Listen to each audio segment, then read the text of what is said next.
Next up is the U.S. ambassador to the UN says that musicals...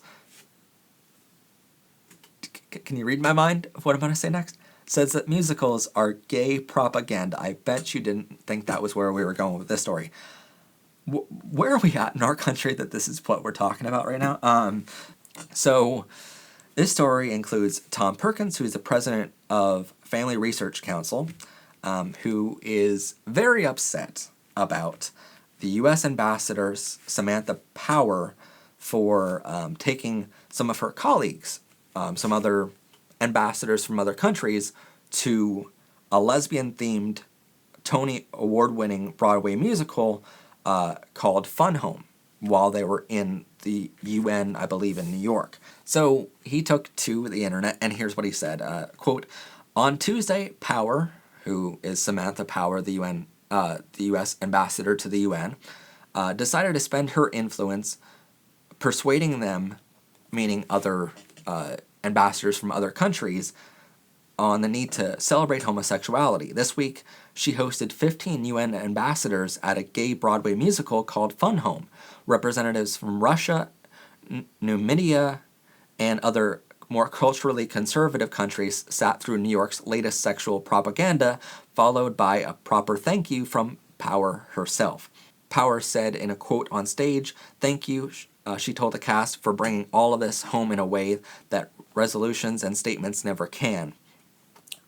It was a stunning display of political tone deafness considering the real crisis happening right now on the real world stage. Unfortunately, as far as the president is concerned, the most urgent message America can send to its international community right now is that, quote, protecting the rights of LGBT people will remain a key foreign policy priority of the United States," which, by the way, I'm just going to stop.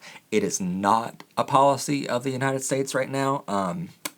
That is something that President Trump is not doing, clearly not doing. He is making it a foreign policy to make discrimination a heck of a lot easier in our country, so that is a false statement right there. I just want to stop and tell you guys the facts of what's actually happening, not just opinions.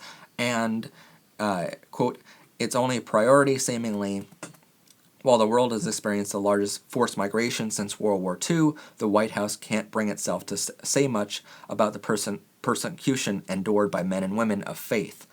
So he's saying that basically because this woman, ambassador to the UN, decided to take other ambassadors to a Broadway musical, that somehow, like, great. If it changes their mind and helps those countries be less homophobic, that's fantastic. How is that a bad thing? And he's saying the persecution endured by men and women of faith, as if we're coming after them for their faith. We're not coming after them for their faith. We're coming after our own rights as humans to live. In some other countries, like, for instance, if he wants to call them out, Russia and Namibia, I know in Russia, at least, you're imprisoned for being gay. So, it's... The tone deafness of this Tom Perkins is just really sad. If you have any thoughts on any of the stories we shared, have any questions or stories you think we missed this past month, please do leave those in the comments down below. Don't forget to like this video, subscribe to our network for plenty more great gay content to come in the future, and share this video with others. I'm Matt Haslam, this has been PPR, and have a gay day everyone. Bye for now.